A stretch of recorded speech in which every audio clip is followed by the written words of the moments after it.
Meus irmãos, a paz do Senhor. Meus queridos, dando continuidade ao nosso terceiro trimestre do ano em curso 2021, cujo tema é o plano de Deus para Israel em meio à infidelidade da nação, as correções e os ensinos divinos no período dos reis de Israel. Hoje estudaremos a lição de número 2, que tem por título Reino Dividido, Jeroboão e Roboão. O texto áureo, irmãos, diz o seguinte: muitos propósitos há no coração do homem, mas o conselho do Senhor permanecerá. A verdade prática: os maus conselhos levam o homem à ruína, mas o conselho amoroso tem o poder de nos livrar da morte. A leitura bíblica encontra-se em 1 Reis capítulo 12 e o objetivo geral ressalta a importância de ouvir bons conselhos. E buscar conselhos demonstra humildade. A questão é onde buscar esses conselhos. Quem é que pode nos aconselhar devidamente? Onde encontraremos conselhos que são capazes de nos ajudar a crescer, de nos ajudar a resolver os problemas graves, os problemas sérios que a nossa vida apresenta, que o nosso mundo nos proporciona. Os problemas diários ou problemas de fato complicados. Onde encontrar os melhores conselhos? Humanamente falando, nós temos a nossa família. Humanamente falando, nós temos amigos. Temos pessoas que podem nos ajudar, que podem nos orientar. Mas para aqueles que vivem pela fé, porque é isso que importa na verdade, a resposta que Deus deu a Abacuque, ela ainda vale nos nossos dias. Quando Deus disse para ele que o justo pela sua fé viverá. E esse é o ponto, irmãos. Aqueles que andam com o Senhor, eles confiam no Senhor. Aqueles que andam com o Senhor, eles buscam o conselho do Senhor.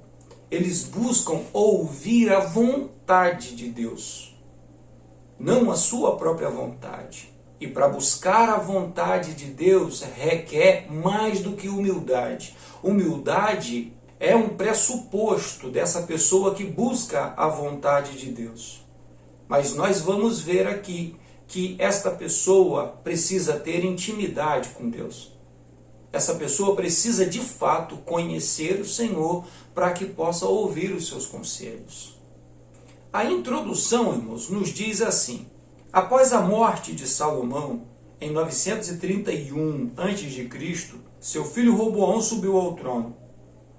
Ele foi o principal responsável pela divisão do reino em duas partes: Reino do Norte, Israel; Reino do Sul, Judá. Na verdade, nós não podemos colocar toda a culpa nesse homem, nesse moço. Sim, ele foi muito insensato, e nós vamos ver isso na lição. Porém, o seu maior problema é o problema da maioria das pessoas, que é o triste fato, irmãos, de não conhecer o Senhor nosso Deus, de falar do seu nome, de acreditar que Ele existe, de gostar do ambiente onde os cultos a Ele acontecem, mas na sua vida pessoal não existe esse contato. Na sua vida pessoal não existe esse relacionamento. Antes do nosso Deus ser um Deus de mandamentos, Ele é um Deus de relacionamentos. Relacionar-se com o Senhor é que fará toda a diferença. O sucesso da vida do rei Davi não é porque ele tinha promessas, não é porque ele era brigão, não é porque ele era querido pela nação. O segredo de Davi era a comunhão com o Senhor, era a amizade com o Senhor, era o de fato andar na presença de Deus. É isso que faz a diferença. E é exatamente isso que nós não vamos encontrar. E é exatamente isso que nós não vamos encontrar na vida de Roboão. Alguém que de fato tivesse comunhão com Deus. Qualquer decisão que ele tomasse seria decisão ruim. Mais cedo ou mais tarde, ele iria ter problemas, porque a reprovação veio antes dele subir ao trono. Veio ainda com seu pai, veio ainda com Salomão, como nós vimos na lição passada. E quando ele assume, sem nenhum compromisso com o Senhor, apenas preocupado com a sua própria necessidade, não tinha nenhuma intenção em servir ao povo de Deus, ele queria era se servir do povo de Deus, completamente diferente.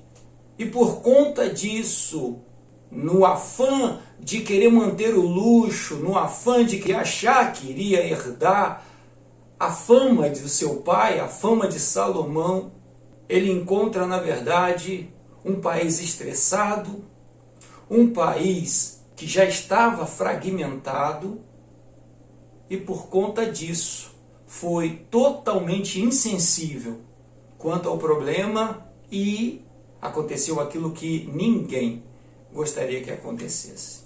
Ninguém deseja esse tipo de coisa, que na sua mão as coisas se dividam, que na sua mão a administração quebre. Porém, de novo, a receita do sucesso não está na nossa inteligência. Para trabalhar na obra de Deus, para estar à frente do povo de Deus, a receita do sucesso é a presença do Senhor. É de fato andar em comunhão com Deus. É o Senhor estar à frente, a vontade dele é que vale. Se alguém precisa ser agradado nesta obra, esse é o Senhor que nos chamou, o Senhor que nos levantou, o Senhor que nos convidou para participar com Ele deste trabalho de ganhar almas. Servir como líder do povo de Deus, sem Deus, é a receita da derrota. O primeiro tópico, irmãos, que tem por título as principais causas da cisão, o primeiro ponto, as cargas pesadas de Salomão, o texto diz assim: devido às alianças externas feitas por Salomão, ele não precisou se dedicar às guerras. Seu reino foi marcado em parte pela paz. Seu trabalho era proteger, ampliar o Estado e conservá-lo uno. Seus investimentos eram direcionados para construções e projetos arquitetônicos grandiosos, tais como templo, palácios e tantos outros que marcaram seu reinado. Contudo, para que todas essas idealizações se tornassem realidade, a população pagava impostos muito pesados. Além disso, com o objetivo de colocar em prática os projetos do rei, havia a obrigação do uso de mão de obras de trabalhadores de quase todas as tribos. E com isso, irmãos, a insatisfação popular só foi aumentando, só foi ganhando cada vez mais corpo. A questão dos impostos, quando diz que os impostos eram muito pesados, imposto não é problema, pagar imposto não é problema. Por mais que seja pesado, e disso nós entendemos, nós brasileiros entendemos, o problema é o que você recebe em troca disso. O imposto que você paga, o que você recebe de volta? O que o Estado te entrega pelo imposto que você paga? É esse o problema, é essa a questão, o é da coisa. Então, aqui, a população pagava impostos altos. Nesse ponto aqui, junto a Salomão, os impostos só aumentavam e, por conta disso, o povo sentia a necessidade. O povo sentia o peso que era isso. E aí, quando nós olhamos que a segunda parte, além de pagar impostos altos, ainda tinham que mandar seus filhos para as obras que o rei Salomão empreendia. E conhecendo o Estado de Israel, um Estado altamente agrícola, as famílias também precisavam de mão de obra. As famílias também precisavam de trabalhadores e ficavam sem essa mão de obra em sua terra. ficavam sem essa mão de obra em suas casas, em suas fazendas, que eram enviadas para as obras do rei. Ao longo dos 40 anos do reinado de Salomão, essa insatisfação foi sendo construída. No começo, irmãos, tudo é muito bonito, no começo é muita animação, é muita empolgação, todo mundo feliz, mas as pequenas coisas do dia a dia, os problemas da vida comum, isso vai pesando no relacionamento e essa insatisfação só vai crescendo até o ponto em que ela explode se não for devidamente tratada. E aí cisões acontecem, rompimentos acontecem, separações acontecem. Isso tem que ser observado, isso tem que ser assistido. E nisso o rei Salomão falhou. Esse foi um erro que ele cometeu. Essa insatisfação, essa panela de pressão culminou quando o seu filho assume o reinado. O ponto 2, a divisão do reino, o texto diz assim: o autoritarismo do rei Salomão culminou no descontentamento das 10 tribos do norte. Em contrapartida, as tribos de Judá e Benjamim, que ficavam ao sul de Israel, participavam ativamente do governo e faziam parte de sua corte. Quando Salomão morreu, em 931 a.C., seu filho Roboão foi questionado pelos líderes de Israel sob o comando de Jeroboão sobre o aperto vivido por eles. O povo pediu para que Roboão diminuísse sua carga de trabalho, mas ao contrário, seguindo o conselho dos jovens e não dos anciãos, Roboão tornou o fardo ainda mais pesado para os trabalhadores. As 10 tribos do norte, sob a liderança de Jeroboão, se rebelaram contra essa decisão e formaram um novo reino, o Reino do Norte. Israel era um estado, irmãos, ainda por construir. Era uma nação que ainda estava surgindo. Embora já tinha mais de 100 anos de monarquia, era um estado pequeno e era um estado que ainda precisava de muita construção, que ainda precisava de muita infraestrutura. Muitas estradas precisavam ser abertas, pontes precisavam ser erguidas, o exército precisava ser fortalecido. Então tudo isso é muito caro. Além disso tudo, ainda tinham que construir a sede, ainda tinha que construir a cidade-estado. A sua capital ainda precisava ser construída. Além disso, ainda tem a questão religiosa. Tinha que se fazer um templo. Fazia-se necessário um templo. E tudo isso é muito caro. Pesado sobre tudo isso, ainda tinha a vaidade do rei. Alguém que achou-se no direito de se exibir diante das nações. Se exibir diante dos seus vizinhos para mostrar o quanto ele era rico, o quanto ele era poderoso. Imagina construir uma casa para cada uma dessas princesas com quem ele casou. Foram 700. Faz um palácio para o rei. Tinha que construir o templo de Deus. Quando nós lemos aqui o texto, tudo parece muito bonito. Muito ouro, muita prata, muita pedra preciosa. Mas falando em custos, quanto isso custa? Quanto isso foi pesado para o povo? Quanto o povo teve que trabalhar? Irmãos, trabalhar demais cansa. E o povo sentiu o cansaço. A conta chegou.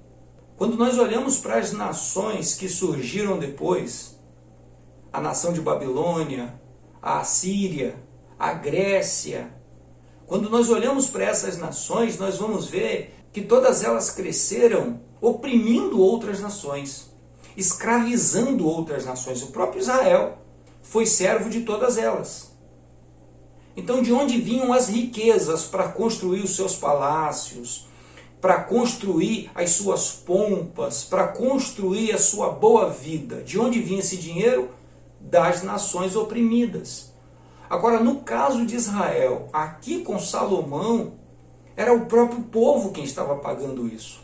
Era o povo lavrando a terra, era o povo plantando, era o povo negociando, quem estavam patrocinando todo esse estado em construção.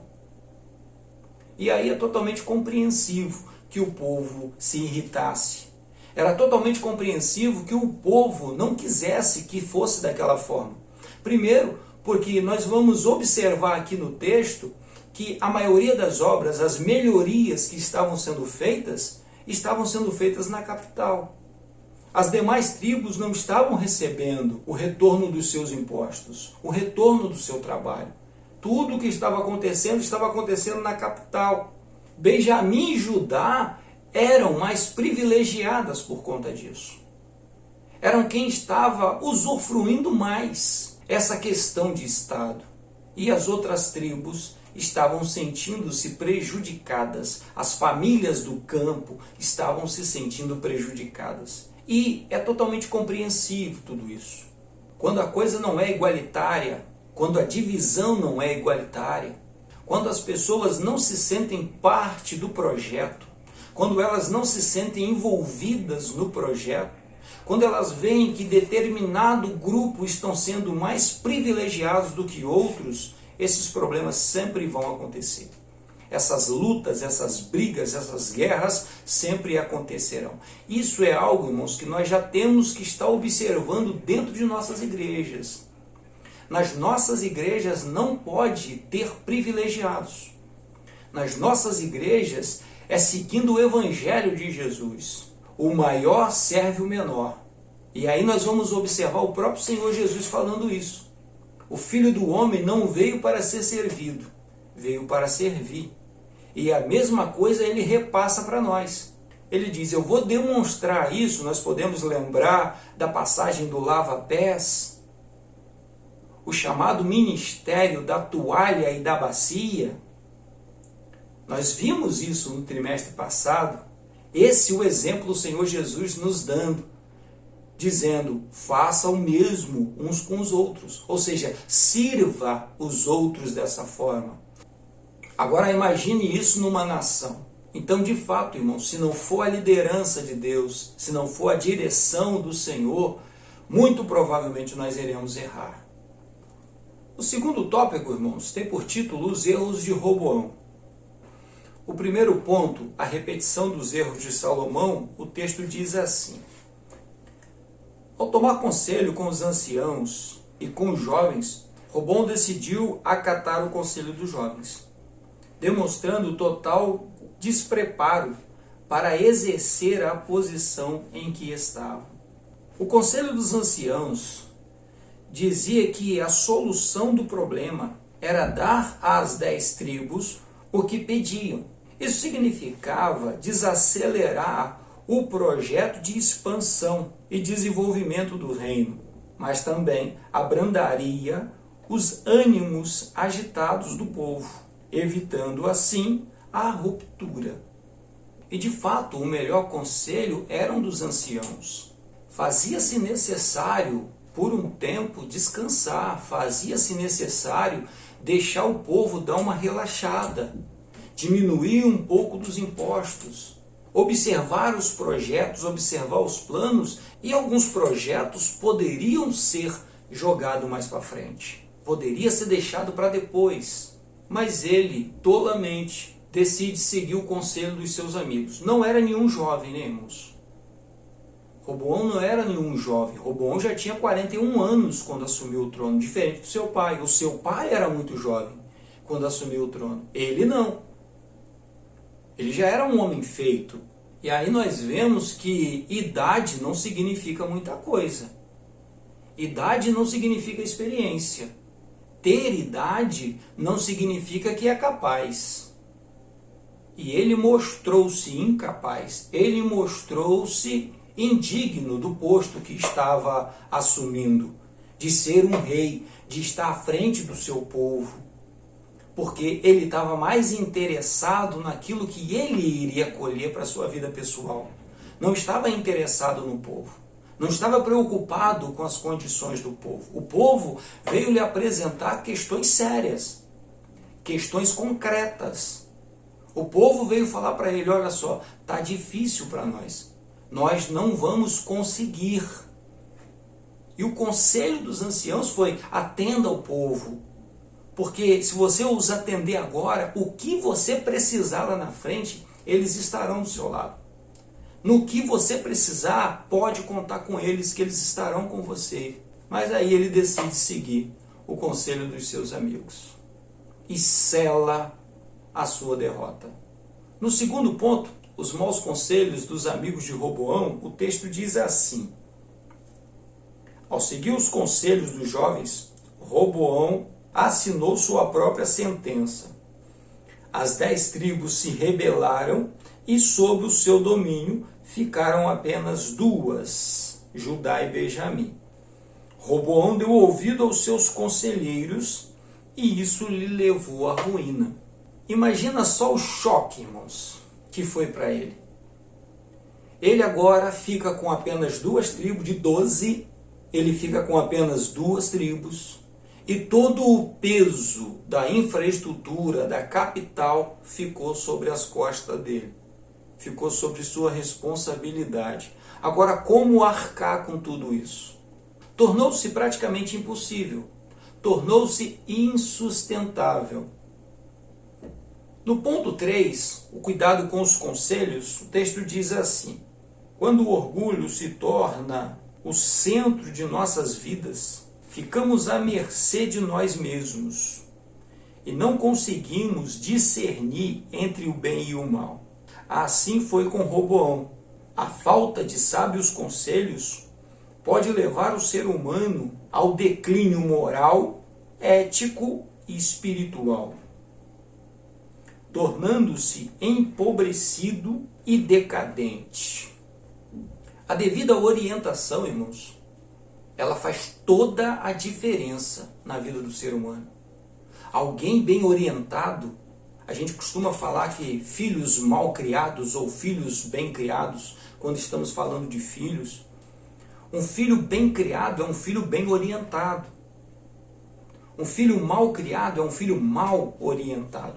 Mal orientado, essa pessoa dificilmente terá um bom futuro. Filhos mal orientados dificilmente conseguirão vencer na vida. E vencer na vida significa viver bem, viver em paz. Eu nem estou falando aqui de empregos onde você vai conseguir excelentes salários. Eu estou falando de viver em paz, ter uma vida boa, uma vida aconchegante, ter um bom casamento, ter uma boa família. Conseguir viver em paz onde você estiver. Nós encontramos diversos problemas desses na igreja. Pessoas que foram mal construídas, tiveram suas vidas totalmente mal montadas, não tiveram orientação, não se prepararam, não foi dado a elas o direito de se preparar. Não puderam estudar, não tiveram uma profissão. O nosso país é um país pobre, então nem todos vão conseguir estudar mesmo, infelizmente, por causa da nossa realidade. Mas essas pessoas precisam pelo menos de uma profissão. Precisam pelo menos ter um norte. Como que essas pessoas vão se sustentar? E ainda mais, como que essas pessoas vão poder sustentar suas famílias? Então, boa orientação, irmãos, vai fazer toda a diferença na nossa vida. Boa orientação, um bom conselho vai evitar que entremos em situações que são insustentáveis. Um bom conselho vai nos ajudar a ter uma vida de paz, uma vida calma, uma vida sossegada. E o que nós encontramos na realidade das nossas igrejas, na realidade do nosso povo, é que nem sempre isso acontece. Porque nem sempre as pessoas querem seguir os devidos conselhos. Procuram um conselho, recebe o conselho certo, na maioria das vezes o seu pastor, e acabam metendo os pés pelas mãos, abandonam esses conselhos, ou seguem o próprio conselho, ou seguem o conselho de amigos, como esses que Roboão tinha. E aí se dão mal. suas vidas são completamente atropeladas e dificilmente essas pessoas conseguem se reerguer.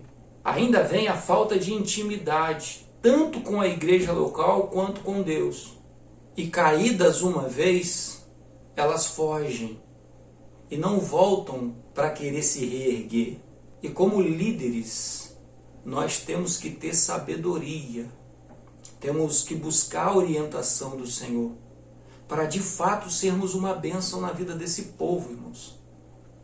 Aqueles que hoje têm sobre os seus ombros a responsabilidade de liderar o povo de Deus, têm que ter a orientação do Senhor, para de fato ser uma bênção na vida da congregação onde está.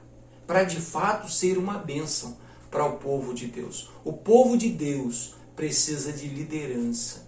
A igreja local precisa de liderança. E a liderança precisa de Deus. Precisa de comunhão com Deus. No terceiro tópico, irmãos, o reinado e a idolatria de Jeroboão. O primeiro ponto, a rebeldia de Jeroboão, o texto diz assim: Jeroboão, filho de Nebate, pertencia à tribo de Efraim. Foi o primeiro rei do norte e reinou por 22 anos em Israel. Ainda jovem, Jeroboão serviu ao rei Salomão, que se agradou do seu trabalho e o nomeou chefe dos servos da casa de José. Todavia, durante o reinado de Salomão, Jeroboão se rebelou contra ele. E Aías, o profeta, lhe comunicou que Deus o havia escolhido para reinar sobre as 10 tribos de Israel. Sabendo disso, Salomão tentou matá-lo, mas sem sucesso, pois ele se refugiou no Egito e lá permaneceu até a morte de Salomão. Então assim surge esse personagem, Jeroboão. Alguém que iniciou seus trabalhos ali próximo da corte, provavelmente sendo um encarregado, um gerente de algum grupo de trabalhadores em uma das obras que o Estado de Israel empreendia. Porém, já havia essa insatisfação popular. Já existia essa insatisfação por parte do povo e ele acabou notando isso. Quando o rei descobre que havia uma promessa sobre ele, que ele seria governante, que ele reinaria, ele seria rei sobre 10 tribos, então Salomão tenta matá-lo. E aí ele foge para o Egito. E lá permanece até a morte de Salomão. Ele só volta para Israel após a morte de Salomão. E nós vamos ver no texto que ele estava junto com o povo, ele estava liderando o povo quando veio pedir a redução dos impostos. Quando veio pedir a redução das horas de trabalho, a redução dos trabalhos nas obras do reino. Então ele próprio deu crédito a essa palavra, a palavra profética. Ele próprio acreditava que o Senhor o colocaria na liderança, que o Senhor o levantaria como rei. Mas de novo nós vamos ver problemas por falta de proximidade com Deus. O ponto 2, que fala sobre Jeroboão, o primeiro rei do norte, o texto diz assim: após a divisão do reino, Jeroboão foi nomeado rei pelas 10 tribos de Israel e estabeleceu seu trono em Siquém. Temendo que a peregrinação dos judeus ao templo para a adoração pudesse promover a reunificação do reino, Jeroboão mandou erigir 2 santuários de adoração com bezerro de ouro, um ao norte em Dan e outro ao sul em Betel, a fim de evitar que o povo fosse a Jerusalém. A atitude idólatra de Jeroboão resultou no castigo divino sobre ele e sua família. Então perceba bem o quanto esse moço não conhecia o Senhor. O quanto esse moço acreditou em Deus só até na página seguinte. Ele acreditou em Deus até ele assumir o trono do Reino do Norte. Após tomar posse da promessa, abandona o Senhor e vai seguir seus projetos, vai seguir sua visão. Esse tipo de fé, irmãos, é o tipo de fé fracassada. É o tipo de pessoa que olha para Deus e acha que ele é o gênio da lâmpada, que ele vai fazer alguns pedidos para Deus, Deus vai atendê-lo, mas não vai ter compromisso com Deus. Ele não precisa ter relacionamento com Deus. Ele não precisa se relacionar com o Senhor. Ele simplesmente só vai atrás de Deus por causa daquilo que Deus pode fazer por ele, não por quem o nosso Deus é. Seguir o Senhor Jesus significa ter plena amizade com Ele. Significa ter proximidade com Ele. Seguir o Senhor Jesus apenas por causa do pão, nós já vimos no que deu. Seguir o Senhor Jesus apenas por causa daquilo que pode ganhar dele. Nós somos convidados, irmãos, para ser filhos de Deus. Nós somos convidados para assentar à mesa do Pai. Tem um monte de gente vivendo na beirada da mesa. Tem um monte de gente sentado aos pés da mesa, querendo comer as migalhas que caem da mesa do Pai. Nós somos convidados a assentar à mesa do Pai. Esse tipo de comportamento, esse tipo de atitude demonstra para nós que essa pessoa não tem nenhum compromisso com Deus. E quem sofre com isso é a obra de Deus. Veja bem a atitude dele. A primeira atitude que ele toma quando se torna rei é levantar 2 altares, colocar 2 bezerros de ouro, um em cada um dos altares, e dizer para o povo: olha só, esse aqui é que é o Deus de vocês. Foi esse aqui que tirou vocês do Egito. E boa parte do povo segue. Irmãos, nós somos chamados para nos relacionarmos com o Senhor. Nós somos chamados para viver com Deus no dia a dia. Por isso que Emanuel significa Deus conosco, que é no dia a dia, que é todo dia, a toda hora, em todo tempo, em todo lugar. Deus está presente constantemente sobre a vida daqueles que estão com Ele. Servir a Deus significa que Deus está no controle da nossa vida. É nós abrirmos mão desse controle e entregarmos para Ele. O terceiro e último ponto vai falar sobre a questão da idolatria. E nós vamos ver o seguinte: por que as pessoas preferem os deuses mentirosos? Os deuses de faz de conta? Por que as pessoas não querem saber do Senhor Jesus? Por que as pessoas preferem a mentira da idolatria?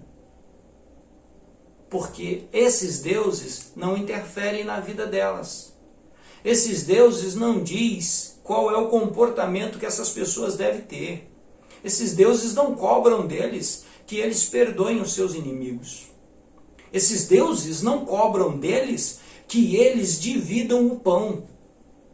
Esses deuses não cobram coisa nenhuma deles, comportamento nenhum. Não cobra nada da vida deles. Enquanto isso, o Senhor Jesus diz: olha, para andar comigo tem que ser segundo esta palavra aqui. A justiça de vocês tem que exceder a justiça do religioso, do fariseu e do saduceu. Se vocês fizerem o que eles fazem, se vocês viverem como eles vivem, vocês serão os mais inúteis de toda a humanidade. Nós somos chamados por Deus para ser filhos de Deus. Nós somos chamados por Deus para ser seus filhos. Nós não somos chamados para ser seus escravos. Nós não somos chamados para ser seus seguidores no Instagram. Nós não somos convidados para participarmos de uma festinha. Nós somos chamados para ser filhos do Altíssimo. E como seus filhos, nós temos responsabilidades. Como seus filhos, nós temos uma vida para levar para outras vidas. Por isso, esse relacionamento precisa ser de pai e filho. Por isso, esse relacionamento precisa ser íntimo. Precisa ser cotidiano. Precisa ser verdadeiro, em espírito e em verdade. Andar com o Senhor Jesus é de fato andar com Ele. Saber que Ele está conosco em todos os momentos. Não apenas porque vamos enfrentar lutas, não apenas porque terão inimigos que se levantarão no nosso dia a dia. É fácil, irmãos, alguém colocar uma arma na minha cabeça ou na sua cabeça e dizer para você, escolha agora. Se você ficar com Jesus, eu te mato. Agora, se você abandonar Jesus, você vai viver. Esse tipo de escolha é fácil de fazer. Esse tipo de escolha, a gente escolhe na mesma hora. Então me mata. Porque morrer para mim é Cristo, não é isso? Agora, a escolha que Deus nos manda fazer, a escolha que Deus coloca diante de nós, diferente da escolha que esse aí colocaria. A escolha que Deus coloca diante de nós é o seguinte: eu quero que você viva na minha presença. Ande na minha presença. Eu quero que você viva nesse mundo, mas compromissado comigo. Essa é a proposta de Deus. E para isso ser possível, nós precisamos do Espírito Santo. Para isso de fato acontecer, eu preciso me relacionar com Deus. Olha para a vida de Davi. Enquanto Davi andou com Deus, teve sucesso. Foi bem sucedido no trabalho de Deus. Enquanto Salomão andou com Deus, foi bem sucedido. Viveu bem. Agora, os outros reis que nós vamos ver daqui para frente, como esses dois que estamos vendo hoje, decidiram andar por conta própria. E não estou falando aqui em rei, irmãos, como presidentes do nosso país ou de outro país qualquer. Aqui nós estamos falando de líderes do povo de Deus. Deus não vai interferir no governador do nosso estado, no presidente do nosso país, no prefeito da nossa cidade. Deus não vai interferir com isso. Isso aí é problema nosso. Isso aí nós decidimos no voto. Somos nós quem decidimos. É o cidadão do país que decide. Espelhando o que aconteceu no Velho Testamento, o rei de Israel aponta para os líderes da obra de Deus hoje, os líderes da igreja hoje. Isso aqui não significa os governantes do nosso país, significa os líderes, aqueles que estão à frente da obra de Deus hoje. É isso que significa. Pessoas que deveriam seguir o Senhor, pessoas que deveriam ser orientadas por Deus e por vezes tomam decisão de sua própria cabeça. Decidem seguir a Deus ou não, fazer conforme lhe convém. E não pode ser desse jeito. Não pode ser assim. Uma coisa que nós vamos observar na vida dos apóstolos. Nós tivemos a oportunidade de fazer isso no trimestre passado. É que foram homens altamente comprometidos com a obra de Deus. Foram homens que se entregaram. O apóstolo Paulo disse isso: eu me gastarei e me deixarei gastar por causa de vós. Orientado por Deus, guiado pelo Espírito Santo. E aí nós teremos sucesso, sim. O nosso trabalho será bem sucedido. Nós veremos o resultado do nosso trabalho. Quando formos guiados pelo Espírito Santo, quando estivermos na direção de Deus, fazendo a sua obra segundo a sua vontade. Que o Espírito Santo nos ajude, irmãos. Que o Espírito Santo esteja conosco nessa caminhada. Que o Espírito Santo nos ajude a enxergar a caminhada segundo o Senhor Jesus. Não segundo os nossos projetos, mas que os nossos projetos estejam diante da vontade dEle. Sejam segundo a sua vontade. Que nós tenhamos a humildade de seguir os seus conselhos, para que de fato façamos a sua vontade. Amém? Se isso tudo tem sido bênção para você, compartilhe com seus amigos. Convide outras pessoas para vir participar conosco aqui desse estudo metódico, desse estudo sério da Palavra de Deus. Não esqueça de deixar o like. Se ainda não for inscrito, inscreva-se no canal. Deixe seu comentário, é muito importante para o nosso crescimento. E vamos juntos fazer a obra de Deus. Que Deus os abençoe, irmãos. Que Deus abençoe sua casa, que Deus abençoe sua vida, que Deus abençoe sua família, que Deus abençoe a igreja onde você está trabalhando, a obra de Deus na sua mão, que ela prospere, que o nome do Senhor seja engrandecido sobre a sua vida. Fiquem na paz do nosso Deus.